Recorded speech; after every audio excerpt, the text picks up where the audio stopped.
Applications can be published from both server and desktop-based VDAs. Using server-based VDAs is the recommended approach for most applications and use cases in order to provide maximum scalability. In Citrix Studio, I have two machine catalogs, one consisting of Windows Server 2012 systems and one of Windows 8 desktop systems. I'll click Delivery Groups and create a delivery group for the Windows Server 2012 machine catalog.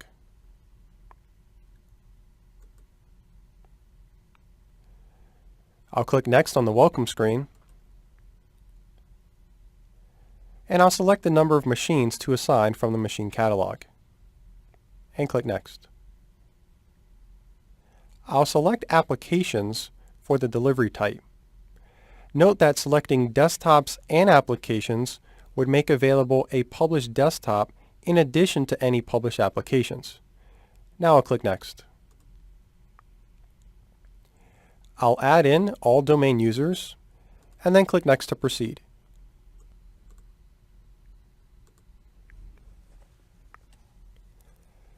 A list of applications are discovered from one of the VDAs and presented to us.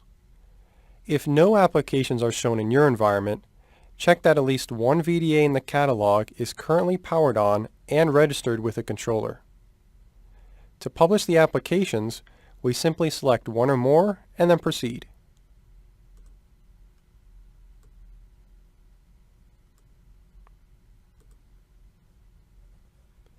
Note that we can also add applications manually. Publishing applications manually allows us to specify additional details, such as a command line argument.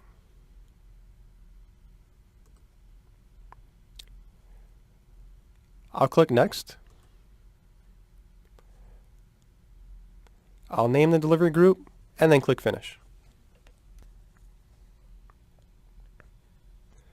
To publish additional applications, I can select Create Application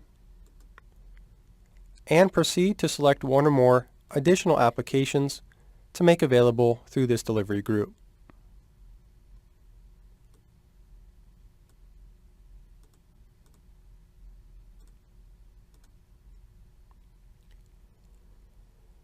Users will be able to see these applications as subscriptions in Storefront.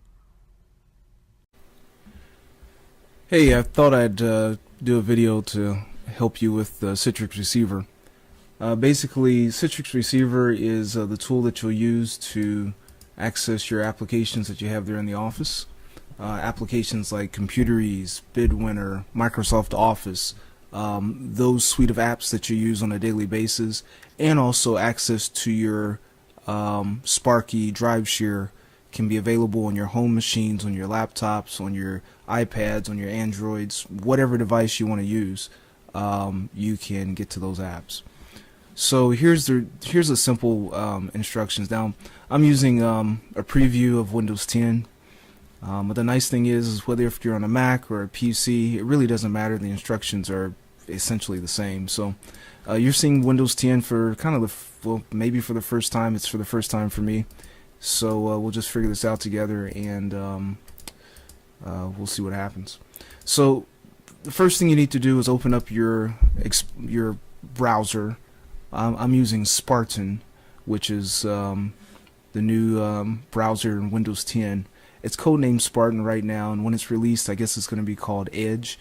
And the big deal with this new version of Explorer, and I know I'm kind of going on a tangent, but in case you want to see it, is it gives you the ability to do screenshots and annotate on your web page and then save those. So that's kind of cool. And then there's a whole bunch of other things, but that's the big feature that everybody's talking about.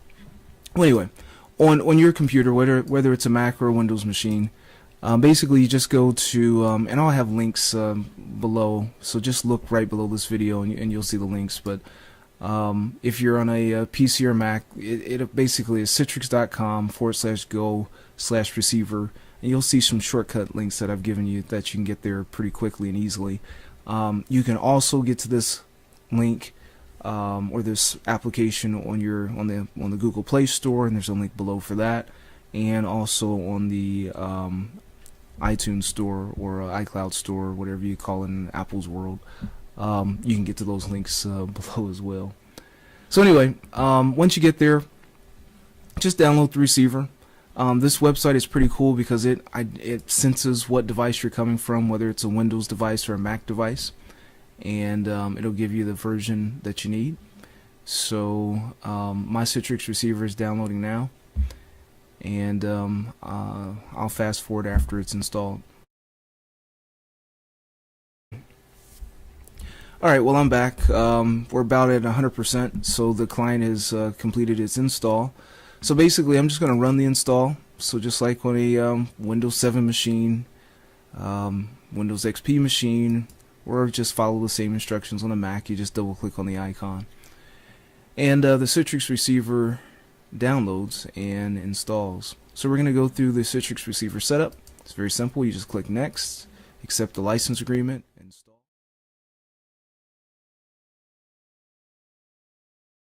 Alright, and it looks like the receiver has installed successfully. And so what we're going to do at this point is add an account. And basically we're going to tell the Citrix receiver how to connect to the server back at your office. So I'm going to grade this out. But basically look in your help site right below this video.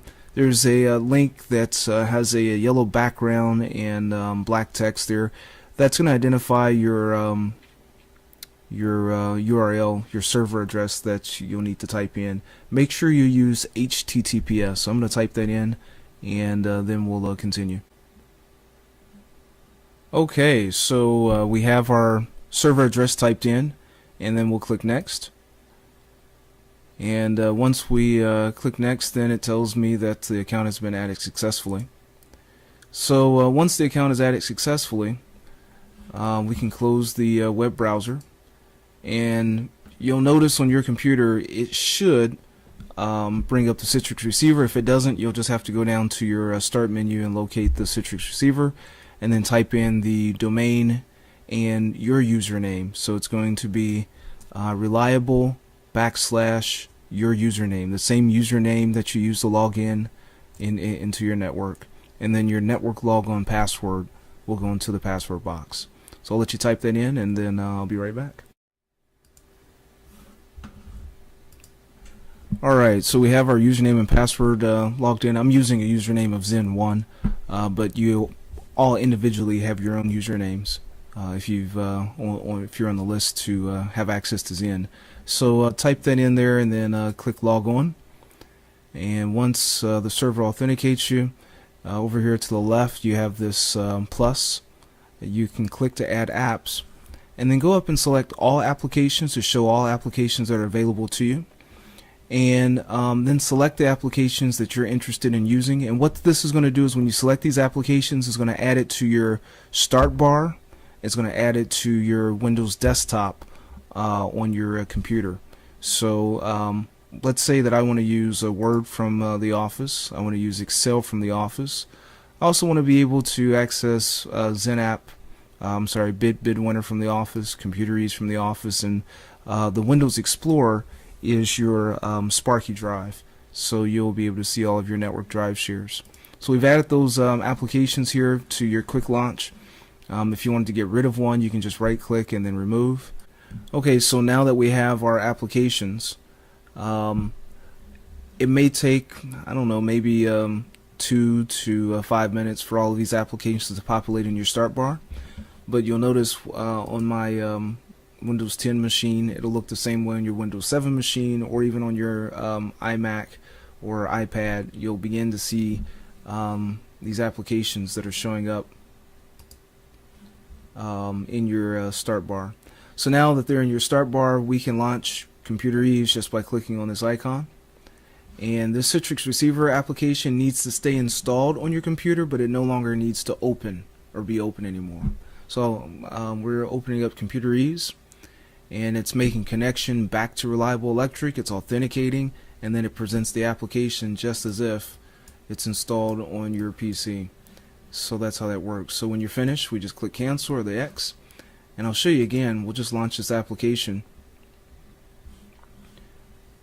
Go to all apps, and we'll go to Citrix Zen Apps. I don't have the Citrix client open, remember, so I'm clicking on that, and that automatically opens up the Citrix receiver in the background. It makes all of the connection information, and then you have computer ease. I don't have login credentials, but you have your own credentials. You log in there and you'll be able to see your computer ease data. Now the other nice thing about this, and then I'll let you have fun with this, but now that's here in your start bar, you can always right click and you can pin to your taskbar, which puts it down here, or you can always, I know in Windows 7 you can right click on this and say, you know, save to your desktop, so you can do that as well.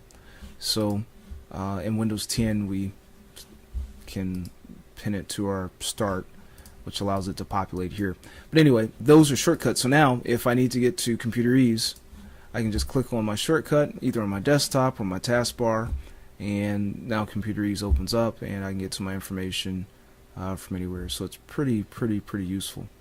One of the other issues or requests that was made, so you know, as you guys have issues and you like things added, please talk to Mike or Joe, and they'll get them to me. But one of the things that everyone wanted was to be able to get to the Sparky drive. So what I clicked on is the XenApp Windows Explorer, and I may rename that to XenApp Sparky. That way it makes sense to you. But when you click on that, it again makes a Citrix receiver connection, and then gives you access to the Sparky drives there in the office. So I think what you're used to is, yeah, the data are there. So you double click on that, and you'll be able to see your data and manipulate your files. And then when you're finished, you just click the X and off you go. Now remember, this is the same as using a PC in the office, so you know, be careful with your deletes, be careful with your drags and all that. When you finish, you want to make sure you log off and you secure your user account, your logon account with your computer, because you don't want anybody else coming behind you and you know, having access to company information.